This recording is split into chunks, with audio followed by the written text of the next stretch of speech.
Okay, let's do the problem set to the chapter on inequality and redistribution. So what does a Gini coefficient of 0 represent? Well, that would be perfect equality. And again, you remember that we calculate the Gini coefficient where we have on the x-axis the population quintiles,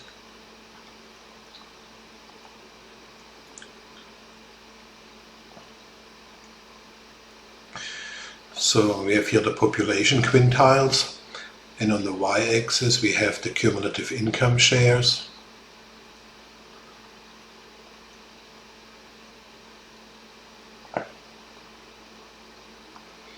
Okay, so what matters is, let's say, this box here. So here we have the population quintiles, and here the income shares.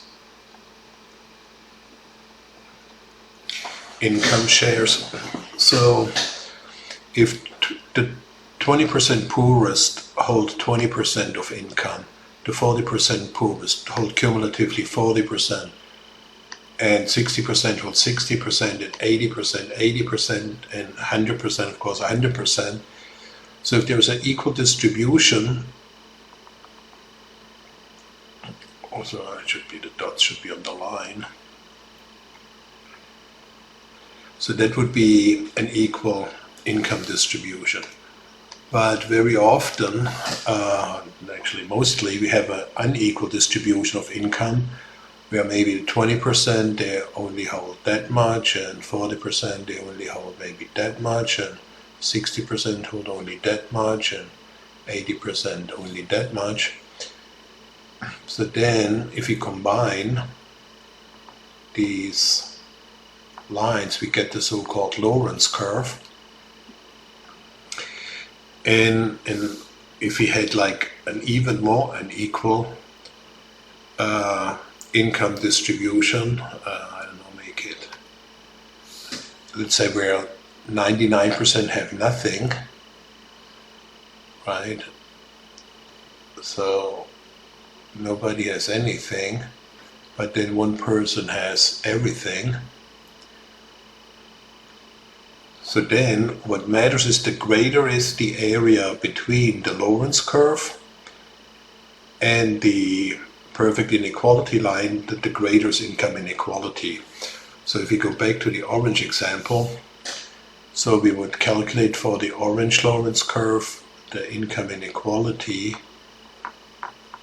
as this area. So the Gini coefficient would be coefficient, or somewhere an E missing, coefficient would be this area here over 5,000, because it's this shaded area relative to the area underneath the equal distribution line, and that area is 5,000. So, and if there is like, if we have perfect inequality, well, what that means is there is simply nothing in between the Lorentz curve and the equal distribution line, because they're the same. So therefore that would be perfect equality. And if you have perfect inequality, so nobody has anything except for one who has everything, then, you know, the area between the Lorentz curve and underneath the income distribution, the equal income distribution line, would be 5,000 over 5,000, and that would be 1. So therefore Gini coefficient of 1 implies that one person owns everything. If country B has a Gini coefficient of 0.25 and country B has a coefficient of 0.45, which is more unequal, well, it is country B, because it has a higher Gini coefficient. How is the Gini coefficient calculated? Well, it should be C, the area between the Lorentz curve and the line of equality, divided by the total area under the line of equality. So that is what we just showed. Which Lorentz curve represents higher inequality, closer to the line of equality, farther away from the line of equality? Yeah, that is correct. And that should be clear by now.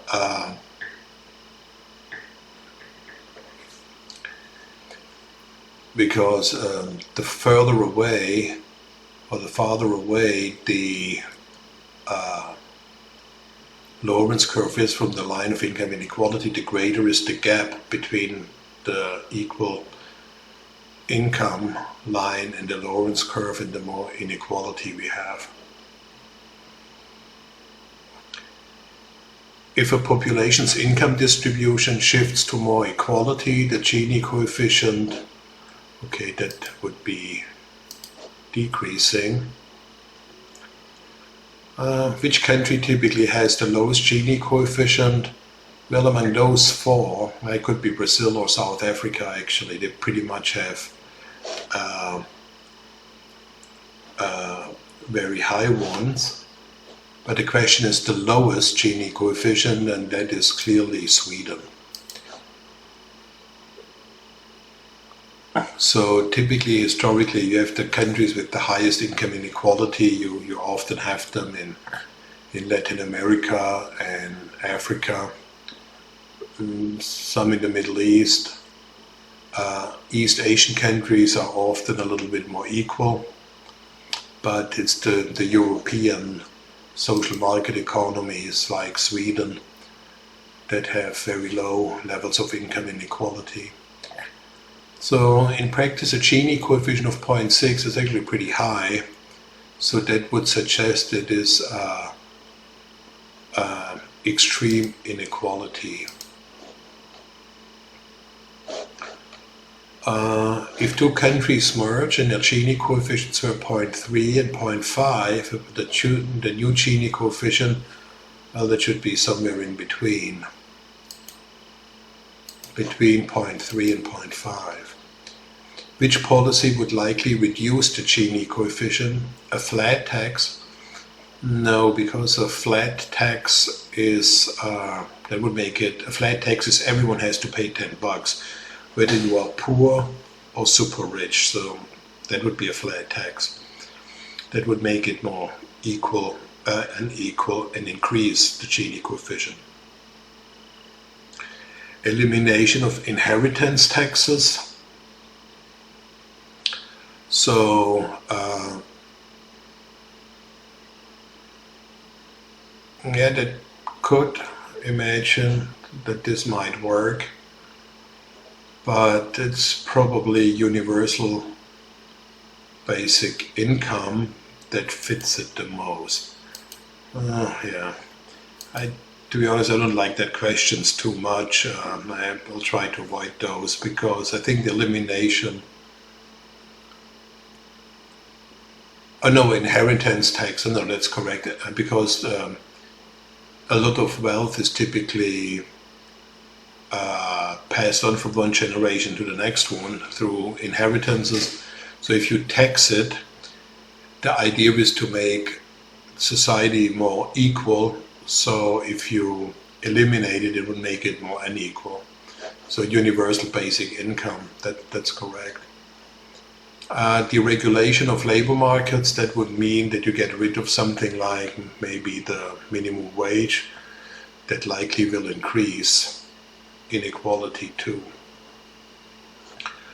But no, I don't like those questions too much. So, but nevertheless, 11, Rawls' veil of ignorance assumes people are unaware their gender, future income, talents, political affiliation, favorite color. Okay, that is, you don't know whether after a social contract has been agreed upon, will you be healthy and successful, or will you become sick? So that's why, you know, Rawls argued everyone has an incentive to agree on a social contract that has some provisions for redistribution from the healthy to the sick and from the rich to the poor. Rawls' difference principle allows inequality only if it encourages entrepreneurship, maximizes GDP, reduces taxes. Now that's benefit the least advantaged.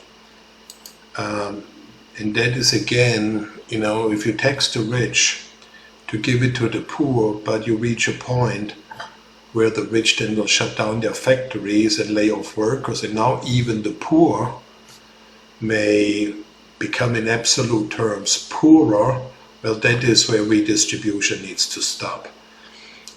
And so some differences are allowed if the difference, so the difference principle says that differences in income are tolerated as long as those differences benefit the poorest.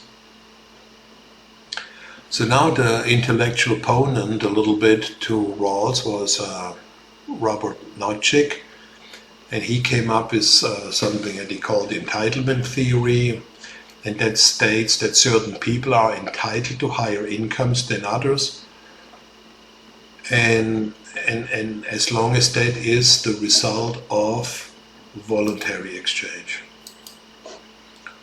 So again, Rawls focused more on the, you know, income distribution as an end. Nozick and was more concerned with processes of income inequality.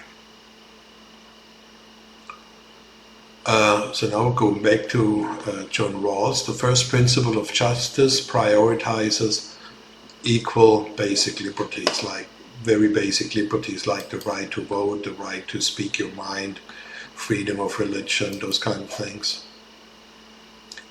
Okay, Nozick would support which policy? Well, he's extreme libertarian, so not too many. Negative income tax, no. Universal basic income, no. Oh yeah, minimal state. So Nozick is a little bit like in line with those early political philosophers of a social contract like John Locke and those people. So now Rawls' second principle, that was equal opportunity. So 16 is Rawls' second principle is about equal opportunity, maximizing utilitarianism. No, that was Jeremy Bentham. Absolute property rights, no. Laissez-faire capitalism, no. The EITC, the Earned Income Tax Credit, is a refundable tax credit, flat tax, sales tax rebate, corporate subsidy. Now it's a refundable tax credit, and it targets the poor income families. And the idea is that for every dollar that you earn up to a certain threshold, you can get additional income as a tax refund. So rather than paying taxes, the solidarity community pays you and supplements your income. So therefore 18, to qualify for the EITC, the Earned Income Tax Credit, you must have earned income. So that is different to the negative income tax that Milton Friedman proposed, because there, if you don't earn anything, you still get something. The EITC phases out as income rises because it targets low to moderate earners. Yeah, that's correct. The IRS dislikes poor people. No. To discourage work. No. It actually encourages work, because the more you work, at least at the low income, the more money you get. So it's essentially supplements your wage. So So the reason is it targets low to moderate income. Unlike a negative income tax, the EITC requires work, that's correct, otherwise you wouldn't get anything. Gives cash to everyone, no, you have to work. It's never refundable. Only helps the rich, no, that's nonsense. It requires work, and it is refundable. The Earned Income Tax Credit reduces poverty by providing access to basic services, no. Printing money, no. Eliminating Social Security, no, that would be the universal income. It essentially supplements wages, that's correct. So you have to work, but if you're very poor, the society appreciates that by supplementing your income, essentially. A key critique of the EITC is that it encourages laziness. No, it's actually incentive compatible. Creates a phase-out cliff. Yeah, that's true. So, if you, let's say, in the example we did in the lecture slides, if you reach $45,000, it goes to zero, and if you have more than $30,000, it becomes less and less and less. Now that's a critique, but I don't really understand. To be honest, you can also question, why is that a critique? Because once you reach, let's say, $50,000, $60,000, $70,000, I don't think most people could also agree that it makes sense to have a phase-out cliff. So, yeah, that's a typical normative question, but you will see the term phase-out cliff. It can be legitimately criticized if that phase-out cliff is at a very, very early income stage, let's say at $5,000. Well, then I could see how it could be criticized. So 23, which group benefits most from the Earned Income Tax Credit? And those are the low-income working families, parents. The EITC is an example of redistribution with work incentives. Exactly, that's it is. A libertarian tax policy? No, that would be something like a flat tax. And it's not a universal basic income, and it's not a flat tax, so it's A. Okay, so the next question is about calculating the Gini coefficient, and I'll just do that in a separate video again. And I'll just stop here. I'll see you in the next video.